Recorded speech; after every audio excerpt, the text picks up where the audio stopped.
ثم پھر انتم تم ہؤلاء وہی لوگ ہو تقتلون تم قتل کر ڈالتے ہو انفسکم اپنے نفسوں کو وتخرجون اور تم نکال دیتے ہو فریقاً ایک گروہ کو منکم اپنوں میں سے من دیارہم ان کے گھروں سے تظاہرون تم چڑھائی کرتے ہو علیہم ان پر بالاثم سات گناہ والعدوان اور زیادتی کے وان اور اگر یاتوکم وہ آئیں تمہارے پاس اسارا قیدی بن کر تفادوہم تم فدیہ دے کر چھڑاتے ہو انہیں وہوا حالانکہ وہ محرم حرام کیا گیا تھا علیکم تم پر اخراجہم نکالنا ان کا افتؤمنون کیا پھر تم ایمان لاتے ہو ببعض بعض حصے پر الکتابی کتاب کے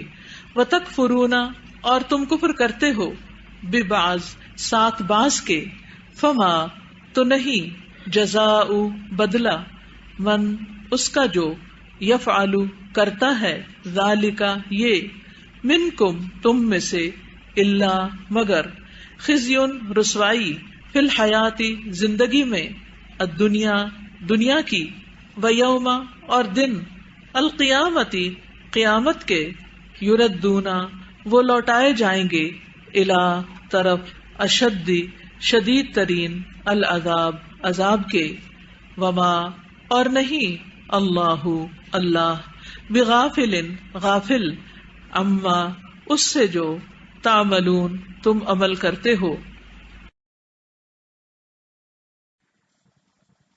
ثم پھر انتم تم ہؤلاء وہ لوگ ہو تقتلون تم قتل کرتے ہو انفسکم اپنے نفسوں کو وتخرجون اور تم نکالتے ہو فریقاً ایک گروہ کو منکم اپنے میں سے تم میں سے من دیارہم ان کے گھروں سے تظاہرون تم چڑھائی کرتے ہو علیہم ان پر. تظاہرون کا لفظ جو ہے یہ زوئے ہے رے سے نکلا ہے. ظہر ظہر کہتے ہیں پشت کو پیٹھ کو. اسی سے لفظ ظہرن یا ظہیر ہے جس کا معنی ہوتا ہے مددگار پشت پناہی کرنے والا. اصل میں یہ لفظ تھا تتظاہرون تم ایک دوسرے کی پشت پناہی کرتے ہو. لیکن اس کے بعد جب الا کا لفظ آیا ہے تو اس کا معنی کیا ہو جاتا ہے یعنی ان کے خلاف یعنی اپنے ہی بھائیوں کے خلاف تم چڑھائی کرتے ہو یا دشمن کی مدد کرتے ہو. بالاسم 7 گناہ کے الف سے میم اسم ایسی کیفیت کہ انسان کا دل نیکی کے کام سے پیچھے رہے اور گناہ کے کام کی طرف مائل ہو. نیکی میں سستی کرنے کو یا نیکی سے پیچھے رہنے کو اسم کہا جاتا ہے. یہ لفظ نکلا ہے آثمہ سے. آثمہ اس اونٹنی کو کہتے ہیں جو تیز چل سکتی ہو لیکن جان بوجھ کے نہ چلے. اسی طرح گناہ کیا ہے کہ انسان درست یا صحیح کام کر سکتا ہے لیکن سستی کے مارے یا جان بوجھ کے وہ نہ کرے. عدوان زیادتی اس کا روٹ کیا ہے عدوان کا این دال واو عدوان زیادتی. وَإِن يَأْتُوكُمْ اور اگر آتے ہیں تمہارے پاس اسارا اسرا کی جمع ہے اسارا اور اسرا کی پھر سنگولر ہے اسیر. اسیر سے اسرا اسرا سے اسارا جمع الجم کہتے ہیں اس کو جمع کی بھی جمع. ابھی بے شک یاد نہ بھی کیجئے لیکن صرف سن لیجئے تاکہ آپ کے کان مانوس ہوتے رہیں نئے نئے گرامر کے لفظوں سے. کسی بھی علم کو سیکھنے کے لیے پہلے اس کی ٹرمینالوجی یا الفاظ سے مانوس ہونا ضروری ہے. تفادوہم تفادو کا روٹ ہے فے دالیے. اسی سے لفظ نکلا ہے فدیہ. تفادہ یفادی مفادات اردو میں لفظ استعمال ہوتا ہے نا مفادات وہ اسی روٹ سے ہے.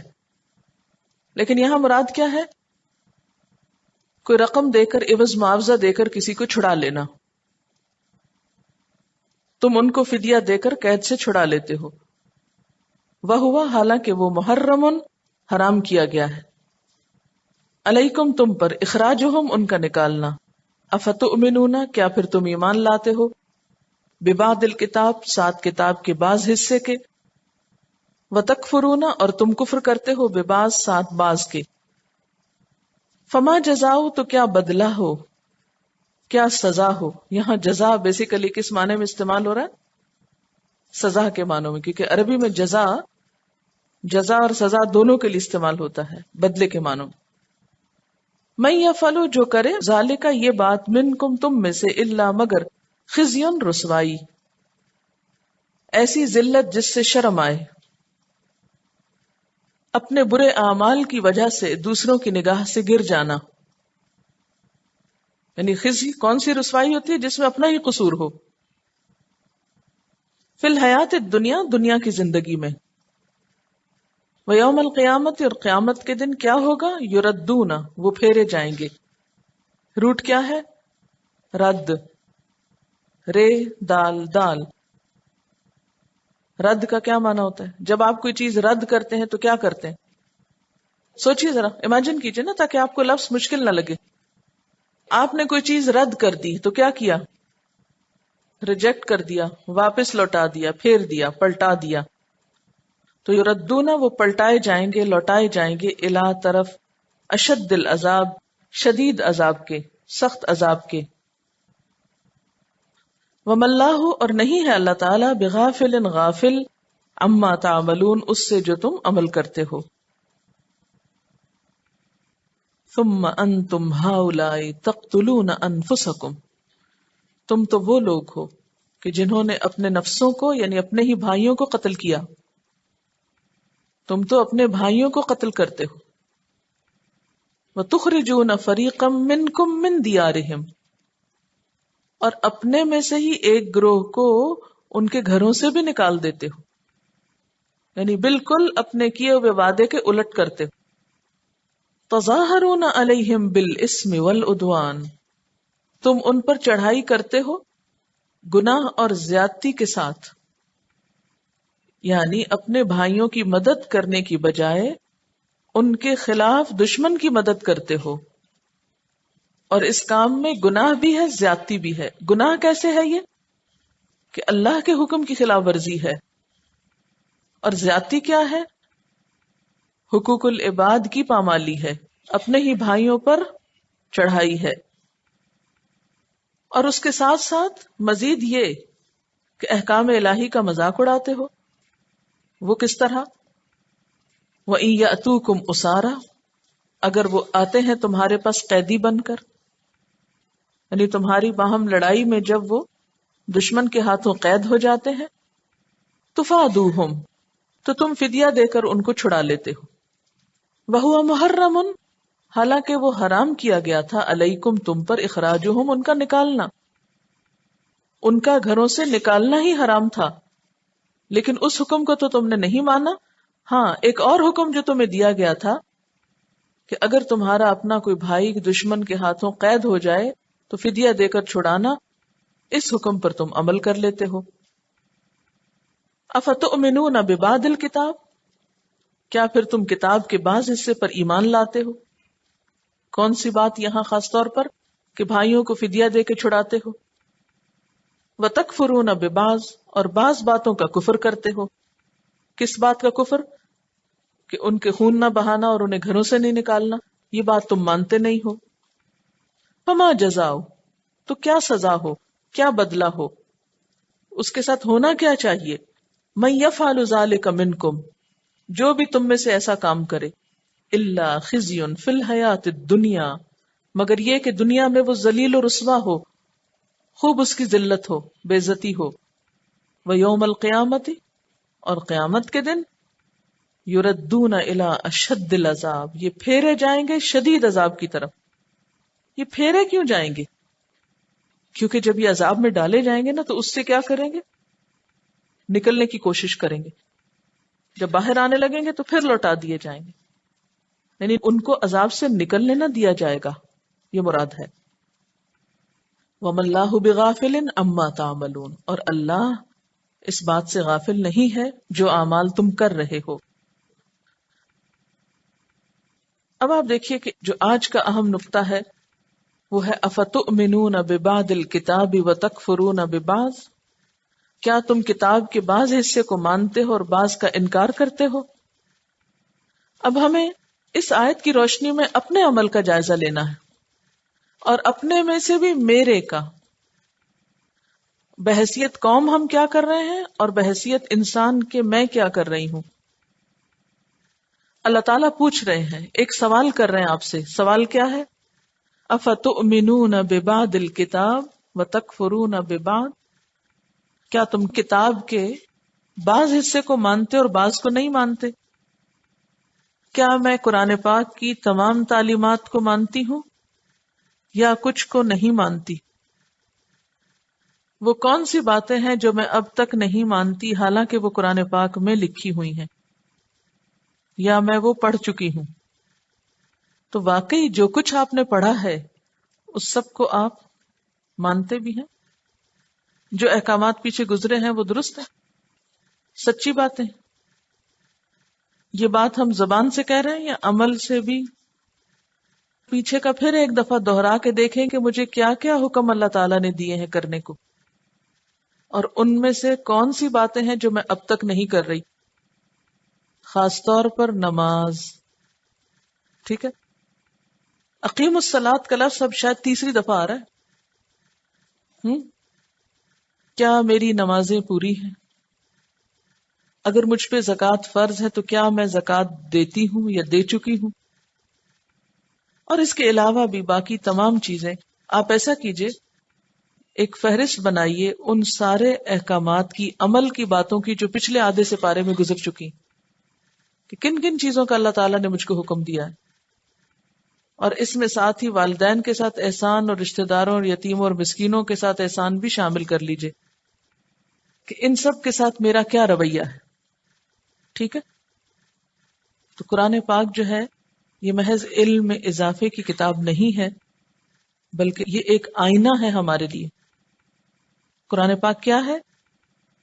ایک آئینہ ہے جس میں ہم اپنے چہرے کے داغ دھبے دیکھ سکتے ہیں، کہاں کہاں ابھی فنیشنگ نہیں ہوئی، کون کون سا داغ رہ گیا ہے، کہاں کہاں کچھ کیل نکلے ہوئے ہیں، کون کون سی پورز بند ہے، کہاں صفائی نہیں ہوئی، کہاں سے میں خوبصورت نہیں لگ رہی۔ آئینہ تو بہت غور سے دیکھتے ہوں گے، ایک ایک ایکسٹرا بال چہرے سے نکال لیتے ہیں۔ بال سب سے باریک چیز ہوتی ہے نا عام طور پر، ایک ایک بال نکال لیتے ہیں چہرے سے کہ نہیں، کیوں نہیں رہنے دیتے؟ ایک تو رہنے دیا کیجئے، اس کو لمبا ہونے دے۔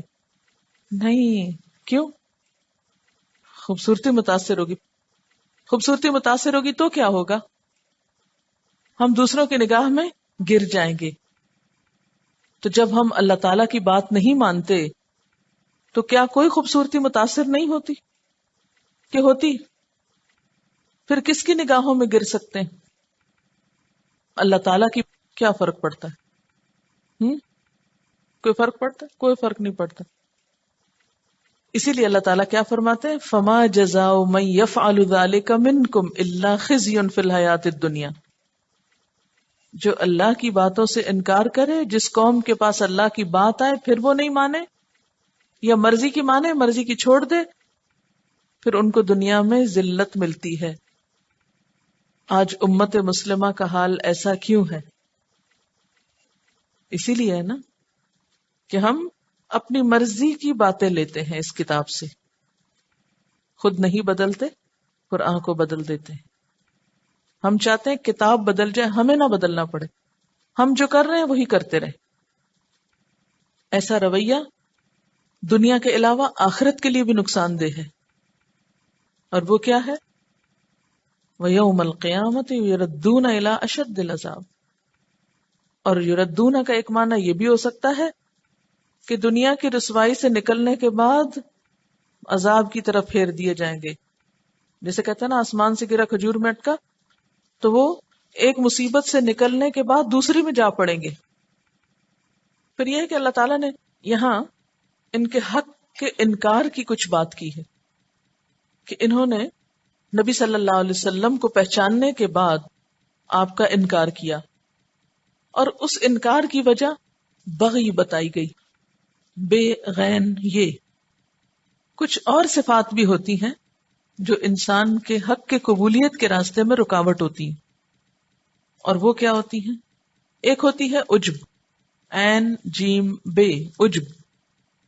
دوسری ہے تکبر، تیسری ہے غضب، پھر ہے ریا، پھر ہے حسد، پھر مال کی محبت، پھر مرتبے کی محبت۔ اچھا، عجب کیا ہوتا ہے؟